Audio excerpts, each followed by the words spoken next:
സംസ്ഥാനത്തെ സ്കൂളുകൾ തുറക്കൽ വിദ്യാഭ്യാസ മന്ത്രിയുടെ പുതിയ അറിയിപ്പ് രക്ഷിതാക്കളും വിദ്യാർത്ഥികളും പ്രത്യേകം ശ്രദ്ധിച്ചിരിക്കണം.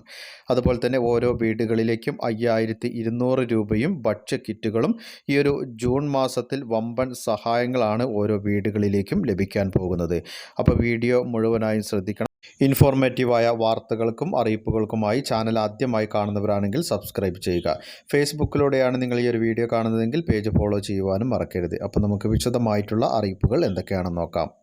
ഒന്നാമതായി പങ്കുവയ്ക്കുന്ന അറിയിപ്പ്, സംസ്ഥാനത്ത് സാമൂഹ്യ സുരക്ഷാ ക്ഷേമ പെൻഷൻ വിതരണം നടന്നുകൊണ്ടിരിക്കുകയാണ്.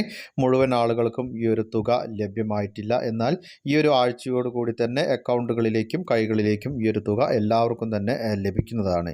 ഒരു മാസത്തെ ക്ഷേമ പെൻഷനാണ് ഇപ്പോൾ വിതരണം ചെയ്യുന്നത്. ജൂൺ അവസാനവും ജൂലൈ ആദ്യവാരവുമായി 2 മാസത്തെ തുക വിതരണം ചെയ്യും എന്നുള്ള വാർത്തകളൊക്കെ പുറത്തു വരുന്നുണ്ട്. കാരണം 5 മാസത്തെ ക്ഷേമ പെൻഷൻ ഇപ്പോൾ കുടിശ്ശികയായിരിക്കുന്നത്.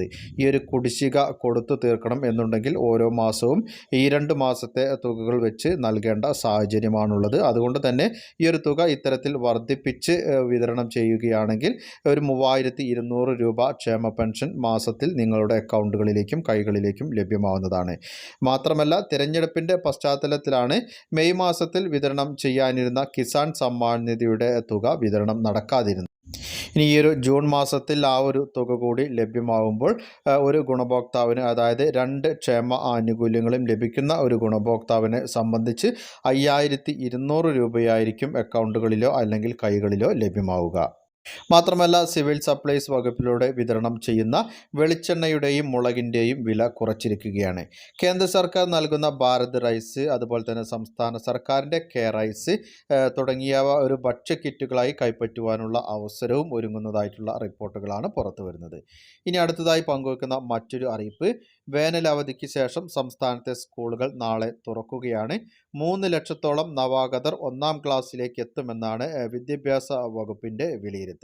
സ്കൂൾ തുറക്കൽ 10-ാം തീയതിയിലേക്ക് മാറ്റി എന്നുള്ള തരത്തിൽ സോഷ്യൽ മീഡിയ വഴി ചില വാർത്തകൾ പ്രചരിച്ചിരുന്നു.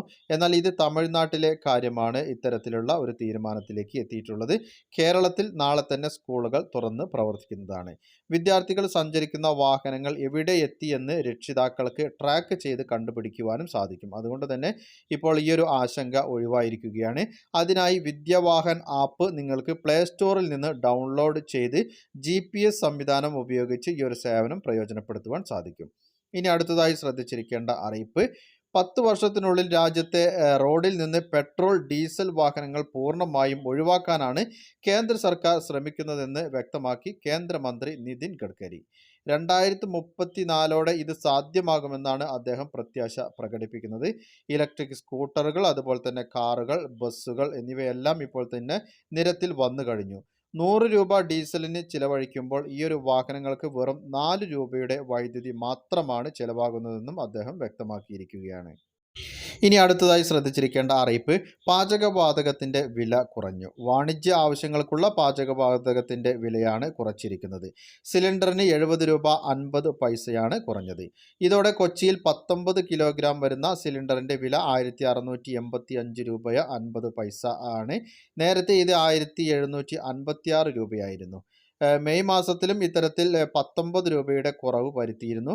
എന്നാൽ ഗാർഹിക സിലിണ്ടറിൻ്റെ വിലയിൽ മാറ്റമില്ല. പൊതുജനങ്ങൾ എല്ലാവരും തന്നെ ശ്രദ്ധിച്ചിരിക്കേണ്ട വളരെ പ്രധാനപ്പെട്ട അറിയിപ്പിൻ്റെ വിശദ വിവരങ്ങളാണ് പങ്കുവച്ചത്. മറ്റുള്ളവരിലേക്കും ഈ ഇൻഫർമേഷൻ ഷെയർ ചെയ്ത് എത്തിക്കണം. നിങ്ങളുടെ അഭിപ്രായങ്ങളും നിർദ്ദേശങ്ങളും കമൻറ്റിലൂടെ എഴുതി അറിയിക്കുക. പുതിയൊരു വീഡിയോയിൽ നമുക്ക് വീണ്ടും കണ്ടുമുട്ടാം. അതുവരേക്കും അനൂപ് സൈനിങ് ഓഫ്.